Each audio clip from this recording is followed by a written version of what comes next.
Morning.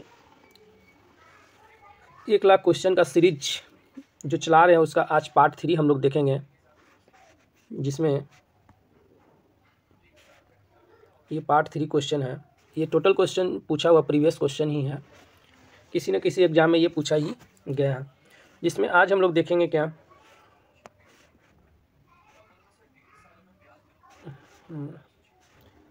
ये BPSC का ही question 20 level पर है। ठीक है, चलिए देखते हैं पहला क्वेश्चन हम लोग पार्ट 3 का। विष्णु का तमिल में क्या नाम था? यानी विष्णु भगवान जो है उनका तमिल में क्या बोला जाता है? तो तमिल में बोला जाता है उनको तिरुमल बोला जाता है। क्या बोला जाता है? तिरुमल बोला जाता है। जाति प्रथा सर्वप्रथम कब से जटिल होती हुई दिखाई देती है? यानी कि जाति प्रथा है जो कब से जटिल होती हुई, है ना, इतना अब घुल मिल गया है जाति में, है ना, जटिल हो गया है। ठीक है, तो वो कब से? तो उत्तर वैदिक काल से। ये उत्तर वैदिक काल से ये जाति पाति, जैसे हम ये वो, है ना, कि आप वो कास्ट है, आप वो कास्ट है, ये कब से हो रहा है? तो उत्तर वैदिक काल हो गया, है ना, उत्तर वैदिक काल से जटिल होते दिखाई दे रहा है। मैक्स मूलर नामक विद्वान किसके लिए, है ना, किसके लिए प्रसिद्ध है? मैक्स मूलर जो आया था ना, वो वेदों को क्या किया था? पढ़ा था, और उसमें कंपाइलर की यानी कंपाइल किया है, लिखा है, अपना वर्णन किया है। ये मैक्स मूलर ही जो है सती प्रथा का भी वर्णन किया है। तो वो क्या किया था? वेदों के अध्ययन के लिए, है ना, ये किसके लिए प्रसिद्ध है? तो वेदों के अध्ययन के लिए, वेद को पढ़ा और लिखा, वो अपना भाषा में लिखा था। वैदिक युग में, ठीक है, वैदिक युग में मना, कौन सा शब्द? मना यानी मन का प्रयोग किसके लिए किया जाता था? तो वजन के लिए किया जाता है, ठीक है, तौल के लिए। जो अगर बोलिए तो वैदिक युग में अगर हम लोग रहते हैं तो आज हम लोग क्या बोलते हैं? मना बोलते हैं, है ना, कि मना, है ना, मना 1 किलो आलू दे दो, है ना, 1 किलो आलू, 1 केजी क्या? आलू, 2 किलो प्याज। तो मना यानी क्या चीज? वजन के लिए, तौल के लिए कहते थे। चलिए आगे देखते हैं हम लोग।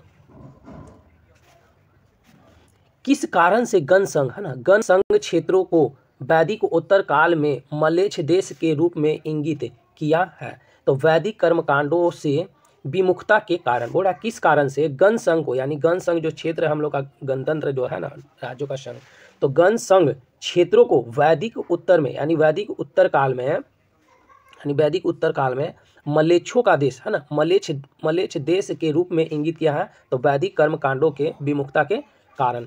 वर्ण संकर की संकल्पना सबसे पहले कब दिखाई पड़ती है? वर्ण संकर, ठीक है, यहाँ वर्ण संकर की संकल्पना कब से दिखाई देती है? तो धर्म सूत्रों में। यानी कब दिखाई पड़ती है? तो धर्म सूत्रों में दिखाई देती है सबसे पहले। भारतीय, है ना, भारतीय जाति व्यवस्था अपने श्रेष्ठ क्लासिकल, है ना, क्लासिकल रूप में मानी जाती है कार्यों के विभाजन से। यानी कि जाति जो व्यवस्था है वो किसके? कार्यों के विभाजन से है। चलिए पूर्व वैदिक काल में, है ना, पूर्व वैदिक काल से उत्तर वैदिक काल के, यानी पूर्व वैदिक काल हो गया एक हो गया उत्तर वैदिक काल के राजस्व गठन, है ना, यानी पॉलिटी में मुख्य रूप से क्या परिवर्तन हुआ? तो राज्यों के संगठन का आधार कुल, है ना, आधार यानी कुल न रहकर भूमि विस्तार हो गया। यानी कि राज्य के संगठन का आधार यानी कुल न रहकर भूमि का विस्तार हो गया, भूमि का विस्तार हो गया।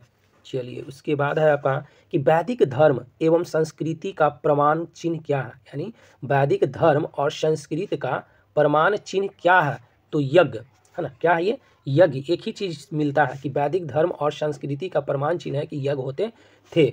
संहिता क्या है? संहिता एक श्लोकों का संग्रह है। संहिता क्या है? श्लोकों का संग्रह है। किस विद्वान ने हिस्ट्री ऑफ धर्मशास्त्र की रचना की था? तो ये कौन कहते हैं?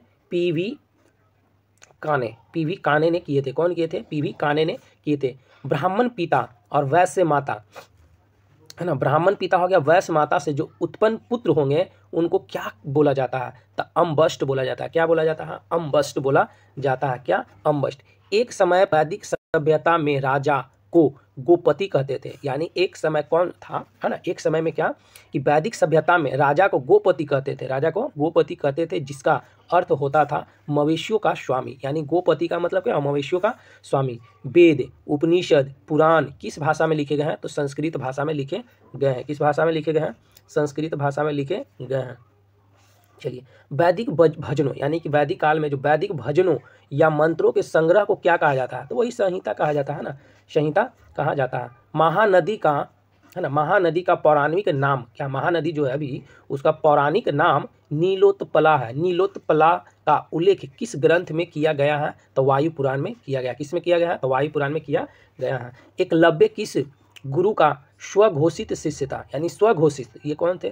तो द्रोणाचार्य। एकलव्य किस गुरु का स्वघोषित, यानी अपने स्वघोषित हो गया? द्रोणाचार्य का। किनका था? द्रोणाचार्य का। भारत के किस स्थल की खुदाई से लौह धातु का प्रचलन, है ना, प्राचीनतम प्रमाण मिले हैं? यानी कि भारत के जो स्थल खुदाई हुआ वहाँ से लौह धातु के प्रचलन मिला है, यानी प्रमाण मिला है। तो कौन? तो अंतरजी खेड़ा। यहाँ अंतरजी खेड़ा।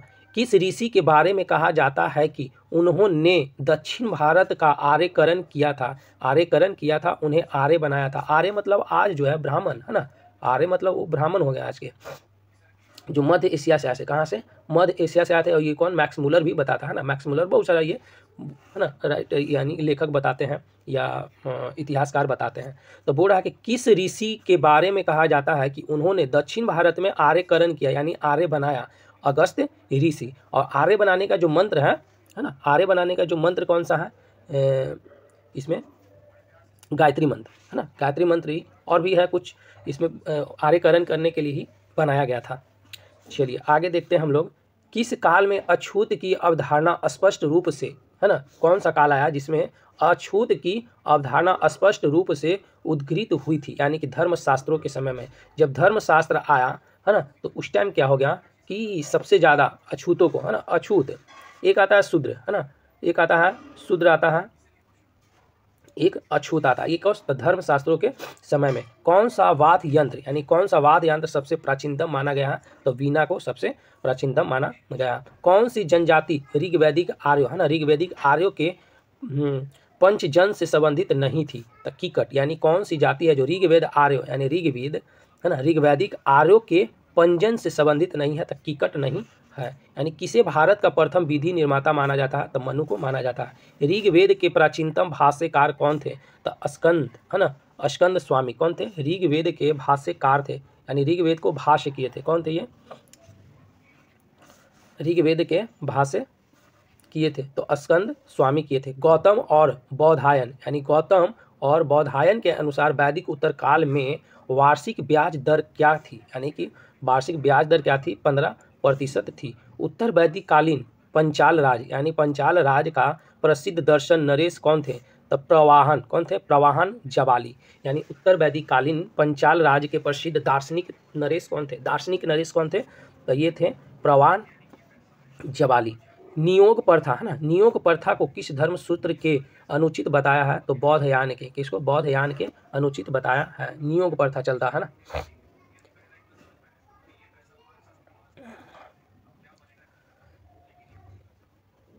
नियोग प्रथा यहाँ चलता है। चलिए आगे हम लोग देखेंगे यहाँ पे, है ना, सिक्कों के अध्ययन को क्या बोलते हैं, है ना, इसमें हम बताए भी थे ना, सिक्कों के अध्ययन को क्या कहते हैं? न्यू सिक्का। देखिए कभी रहेगा तो कैसा? तो न्यू रहेगा ना, न्यू मिस, है ना, न्यू मिस मेटिस्ट, न्यू मिस मेटिस होगा, यानी कि नया होगा, उसको मिस मत करिए, है ना, यानी भुलाइए मत, तो नया होगा हो जाएगा, है ना, न्यू मिस मेटिस्ट, न्यू मिस मेटिस हो जाएगा। न्यू से याद करिए, है ना, न्यू मिस। तो हिस्टोरिका की रचना किसने की थी? तो हेरोडोटस ने किया था। हिस्टोरिका की रचना कौन किए थे? हेरोडोटस ने किए थे। भारत के प्राचीनतम सिक्कों को क्या कहा जाता है? पहले ये पूछा हुआ क्वेश्चन है ना, बहुत बार ये क्वेश्चन पूछा हुआ है। आहत सिक्के या पंचमार्क कहते थे, यानी पंचमार्क कहते थे। भारत के प्राचीनतम सिक्के को क्या कहते थे? तो आहत सिक्के बोलते थे या पंचमार्क बोलते थे। प्राचीनतम आहत या पंचमार्क सिक्के किससे बने होते थे? ये चांदी से बने होते थे। किससे बने होते थे? चांदी से। पंचमार्क सिक्कों के चिन्हों की विशद व्याख्या किसने किया था? तो रेपसन ने किया था। कौन किया था? रेपसन ने किया था। रेपसन ने किया था। कौन किया था? ये रेपसन ने किया था। यहाँ क्वेश्चन है परमार्थ, है ना, परमार्थ चीन में 20 वर्षों से अधिक रहते। कौन रहते? तो परमार्थ। कौन? तो परमार्थ है जो चीन में 20 वर्षों से अधिक रहे और वहाँ उन्होंने 70 बौद्ध ग्रंथों को है ना चीनी भाषा में अनुवाद किया। देखिए पंचमार्थ जो गए चीन में और 20 साल रहे। कितना साल? 20 साल रहे और 70 को बौद्ध ग्रंथ को चीनी भाषा में अनुवाद किए। वे कहाँ के निवासी थे? तो ये उज्जैन। उज्जैन कहाँ? उड़ीसा का, है ना। तो उड़ीसा के कौन थे विद्वान? तो परमार्थ चीनी, है ना, परमार्थ थे। पूर्व भाग पूर्व भाग पर दिए गए राजा के नाम, यानी पूर्व भाग पर दिए गए राजा के नाम के अनुरूप देवता का पृष्ठ भाग पर अंकन कहाँ के सिक्कों का विशेष लक्षण था? तो ये पंचाल, ठीक है, ये पंचाल। हस्तनपुर, है ना, हस्तनापुर के, यानी हस्तनापुर होगा ना, हस्तनापुर के बाढ़ में बह जाने के बाद पांडवों ने अपनी राजधानी कहाँ परिवर्तन की थी? तो कौशाम्बी में किए थे। कहाँ? कौशाम्बी में किए थे। किस पर प्राचीन नगर के, यानी कौन प्राचीन नगर के अवशेषों कुम्हार स्थल मिलते हैं? यानी कहाँ से मिलते हैं? कुम्हार स्थल मिलते हैं। तो कुम्हार कहाँ में मिलते हैं? ये पाटलिपुत्रा में ही है, ये बगल में, हम लोग के बगल में ही है, यहाँ से 2 किलोमीटर कुम्हार पार्क है ना, अभी उसमें पूरा स्थल है यहाँ पे। देखिए प्राचीन, है ना, प्राचीन नगर तक्षशिला किन नदियों के बीच स्थित है? तो पूछेगा प्राचीन जो नगर है कौन सा? तक्षशिला है। कौन? तक्षशिला है। जो एक है सिंधु और एक है झेलम। तो सिंधु झेलम, सिंधु और झेलम, तक्षशिला जो है सिंधु और झेलम के बीच में स्थित है। राजगृह के, है ना, राजगीर के राजकीय चिकित्सक जीवक, यानी कि जीवक कहाँ रहते थे? ये राजगीर में रहते थे। नालंदा विश्वविद्यालय जो है उसमें रहते थे ये, है ना। को किस गणिका, है ना, गणिका के पुत्र के रूप में जाना जाता है? उनका नाम क्या था? सालवती, यानी कि चरक जो है सालवती के पुत्र के रूप में जाना जाता है, यानी कि इनका मम्मी, है ना, पुत्र के, यानी सालवती इनके माता पिता होंगे, पेरेंट्स में आते हैं। मालवा क्षेत्र पर, है ना, मालवा क्षेत्र पर मगध की सत्ता का विस्तार किसके शासनकाल में हुआ था? यानी कि मालवा क्षेत्र हो गया, मालवा क्षेत्र पर मगध की सत्ता का विस्तार किसके शासनकाल में हुआ था? तो ये जो हुआ था शिशुनाग के काल में हुआ था। प्राचीन काल में अवध को किस नाम से जाना जाता था? कौशल। प्राचीन काल में अवध को किस नाम से जाना जाता था? तो कौशल के नाम से जाना जाता था। कौशल के नाम से जाना जाता था। मालवा क्षेत्र पर मगध की सत्ता का विस्तार किसने किया था? तो शिशुनाग ने किया था। प्राचीन, ये तो हो गया है ना। प्राचीन काल में अवध को किस नाम से, तो पूछता है अवध को कौशल कहा जाता है। अभी बिहार दरोगा में ये क्वेश्चन इस तरह से दिया था मैचिंग के लिए। मगध पर शासन करने वाले शासकों का काल क्रम क्या है? यानी मगध पे शासन कौन कौन किया? तो पहला बृहद्र, उसके बाद बिंबिसार, शिशुनाग, बिंदुसार। देखिए तो पहले बृहद्र, बृहद्र मतलब बड़ा, तो बड़ा के बाद कौन? बिंबी, है ना, बिंबिसार। उसके बाद शिशु, यानी शिशु मतलब छोटा बच्चा, और बच्चा के बाद कौन? बिंदु। तो बच्चा के बाद बिंदु, है ना, बच्चा जब होगा तब भी बिंदु लगाते हैं उसका टीका पे, है ना। तो बिंदुसार, यानी कि शिशुनाग के बाद कौन हो जाएंगे? तो बिंदुसार, यानी पहले कौन? बृहद होंगे, बृहद के बिंबिसार, है ना, ये बिंबिसार। तो बृहद के बाद बिंबिसार, उसके बाद कौन? पहले बृहद्र होंगे, बृहद्र के बाद बिंबिसार, बिंबिसार के बाद शिशुनाग बच्चा, उसके बाद उस पर क्या करना? शिशुनाग के बाद उस, है ना, टीका करना है उसका माथा पर, ललाट पे। तब बिंदुसार ये किए थे। चलिए आज का ये पार्ट 3 आपका